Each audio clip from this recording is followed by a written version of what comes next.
Nous avons vu dans d'autres vidéos que la découverte de Colomb en 1492 va provoquer une véritable fièvre de conquête de la part des grandes nations européennes, qui vont profiter de ces nouvelles terres pour fonder leurs propres empires. L'Espagne, le Portugal seront les premiers à se partager le monde. Littéralement d'ailleurs, le traité de Tordesillas décidera de donner à chaque empire une moitié de la surface connue et inconnue du globe. Les Anglais, les Hollandais et les Français suivront juste derrière.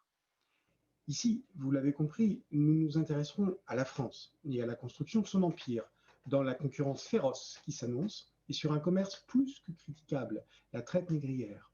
C'est donc à partir du XVIe siècle que la France commence réellement à construire son empire colonial, en prenant possession de nouvelles terres dans ce que l'on appelait encore les Indes occidentales. Les Antilles, n'oubliez pas que Christophe Colomb maintint jusqu'à sa mort être arrivé en Inde et non sur un nouveau continent, bien qu'on puisse penser qu'il en avait tout de même conscience, et les Indes orientales, les îles Bourbon, future Réunion. Dans le même temps, sont fondées les colonies de la Nouvelle-France du Québec jusqu'à la Louisiane, dans l'Amérique du Nord. Et oui, on va parler encore des Indes pour le nouveau continent, mais en 1507, on lui avait pourtant déjà donné le nom d'Amérique, et la Guyane en Amérique du Sud. Mais l'Amérique n'est pas le seul objectif des Français. En Afrique, le royaume s'implante aussi sur les côtes du Sénégal, dans le golfe de Guinée et dans l'océan Indien. Ces lieux seront peu peuplés par les Européens. Ils serviront surtout d'étape dans le commerce, notamment dans la traite négrière et le commerce triangulaire. En Asie, les véritables Indes, donc cette fois, la France conclut des accords avec des souverains d'Inde pour fonder des comptoirs de commerce, des villes françaises installées sur les territoires des autochtones qui serviront de point de départ pour les marchandises achetées et échangées sur place. Enfin, le pays fondera la Compagnie des Indes orientales pour être la main commerciale de la France dans toutes les transactions. La plupart des colonies, surtout celles de Bourbon et d'Amérique, établiront de vastes domaines agricoles, ce qu'on appellera les plantations, pour développer les cultures tropicales avec une population majoritairement composée d'esclaves noirs originaires d'Afrique qui serviront donc de main-d'œuvre. Tout est alors nouveau dans l'organisation des règles d'échange avec ces nouveaux territoires et comptoirs, et la France en profite. Elle se lance dans l'échange des hommes, femmes et enfants capturés en Afrique par des tribus ennemies contre des armes et des pierreries, pour ensuite les envoyer comme marchandises vers ses propres colonies américaines, d'où les navires vont revenir chargés des productions tropicales à forte valeur ajoutée en Europe, permettant ainsi aux villes portuaires françaises, comme Nantes, Bordeaux ou La Rochelle, de s'enrichir sur ce commerce triangulaire. Dans le même temps, la métropole impose des conditions drastiques à ces colonies, interdisant alors tout commerce autre que celui d'avec la métropole.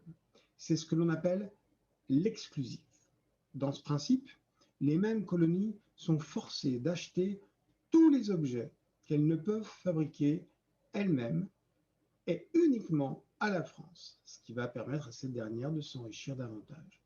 Cet enrichissement passe par des taxes imposées sur l'ensemble des échanges.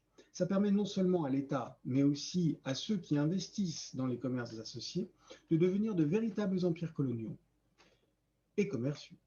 L'État protège d'ailleurs les entreprises privées en leur fournissant d'importants avantages, comme pour la Compagnie française des Indes orientales, dont nous avons parlé un peu plus tôt, qui aura droit à un monopole et sera assuré de la protection de l'armée française sur les routes commerciales.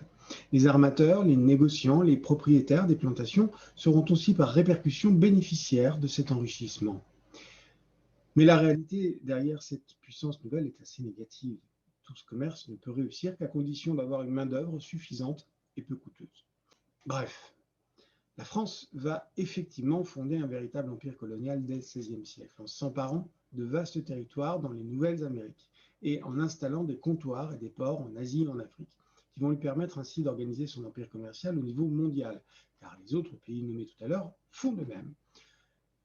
Le pays restera maître des échanges en imposant donc ce qu'on nomme l'exclusif.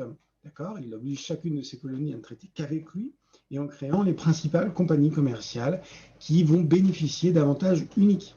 Si la France s'enrichit, C'est donc grâce à cet empire colonial et commercial, pourtant construit sur la traite négrière, base du commerce triangulaire, qui fera de la France l'un des principaux pays esclavagistes du monde, comme ses concurrents européens.